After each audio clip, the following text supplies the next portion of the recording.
I'm Patrick. This is August 1st, and I'm really glad to see you here today. If you want to study English on YouTube, you should ask the teacher what their academic qualifications are. Do they have any academic qualifications? Do they have a degree in teaching English? How much experience do they have teaching English? Have they taught English at a university? As you can see here, I have a master's degree in teaching English, and I have 25 years of experience teaching English and IELTS exam preparation. Subscribe to my channel and start learning from a professional. My lessons only take about 15 minutes a day. Let's get started with our daily news lesson by reviewing today's news headlines. Number 1, Hamas political leader was killed in an airstrike in the Iranian capital. Number 2, the United States and other nations are scrambling to prevent an all-out regional war. Number 3, a UN report says that Israel's prison service has held more than 9,400 detainees as of the end of June. Number 4, political turmoil continues in Venezuela, with authorities being blamed for lack of transparency. And number 5, Ukraine has received the first F-16 fighter jets. Please don't forget to subscribe, and let's get to it. Ismail Haniyeh, Hamas's political leader, was killed in an airstrike in the Iranian capital early Wednesday. VOA's Dale Gavlik reports. Iran's Supreme Leader Ayatollah Ali Khamenei vowed harsh punishment and revenge against Israel over its suspected assassination of Hamas chief Ismail Haniyeh, who was in Tehran for the inauguration of the Islamic Republic's new president, Masoud Pezeshkian. Aaron Bregman, Middle East security professor at King's College London, told VOA it's hard to know what Iran might do. Iran will prefer not to attack Israel directly. Therefore, it will prefer to work through proxies. Meanwhile, Qatar, which has been active in ceasefire and hostage negotiations over the Gaza conflict, condemned in the strongest terms Haniyeh's assassination. Del Gavlik, VOA News. Hamas and Iran blame Israel for Haniyeh's death, though the country refuses to comment on the matter. The United States and other nations are scrambling to prevent an all-out regional war as they continue to fight for a ceasefire agreement. Haniyeh isn't the only high-profile assassination in recent days. Israeli spokesperson David Mentzer spoke on Wednesday. Israel will continue to operate against Hezbollah aggression. We will use all means necessary to restore security on our northern border. The state of Lebanon and Hezbollah, the Hezbollah terrorist organization, which is operating under the guidance of Iran, bear full responsibility for the escalation of the security situation in the north. The body of senior Hezbollah military commander Fuad Shukr was found in the rubble of a building in Beirut's southern suburbs on Wednesday, a day after it was hit by an Israeli strike, two Lebanese security sources say. For additional stories, go to voanews.com. This is VOA News. The United Nations Human Rights Office has issued a report saying Palestinians detained by Israeli authorities since the October 7th attacks have faced waterboarding, sleep deprivation, electric shocks, and other forms of torture and mistreatment. The report released Wednesday says that Israel's prison service has held more than 9,400 detainees as of the end of June, and some have been held in secret without access to lawyers or respect for their legal rights. The Carter Center said it was unable to verify the results of Venezuela's presidential election and blamed authorities for a, quote, complete lack of transparency, unquote. AP correspondent Jennifer King has more. Political turmoil continues in Venezuela while the Carter Center, invited to monitor the presidential election there, said it was unable to verify the results and blamed authorities for a lack of transparency. President Nicolas Maduro is claiming victory in Sunday's election as some of his political allies call for opposition leaders to be arrested. The election was among the most peaceful in recent memory, but demonstrators took to the streets after Maduro was declared the winner by a national electoral council that is loyal to the ruling party. Venezuela's attorney general told reporters more than 700 protesters were arrested and an officer was killed on Monday. At a large opposition rally in Caracas, supporters waved tally sheets and banners as leader Marina Corina Machado spoke from atop a truck and called for the results to be released. I'm Jennifer King. Colombian President Gustavo Petro has called on Maduro to release detailed vote counts.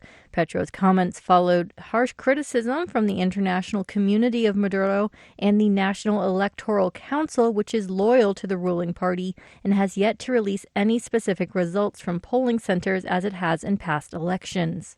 The United States President Joe Biden authorized sending U.S.-built warplanes to Ukraine in August 2023. On Wednesday, Ukraine has received the first F-16 fighter jets.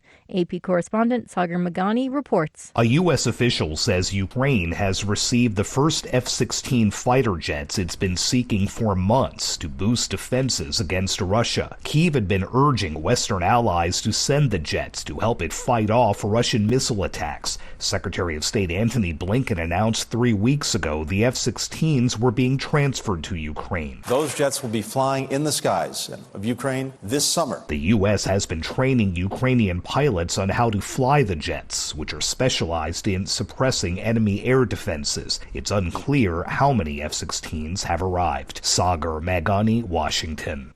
Belgium, Denmark, the Netherlands, and Norway, all NATO members, have committed to providing Ukraine with more than 60 planes.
Thank you for watching. Can you do me a favor? Please leave a comment in the comment section below. That would really help. Thank you, and see you again soon.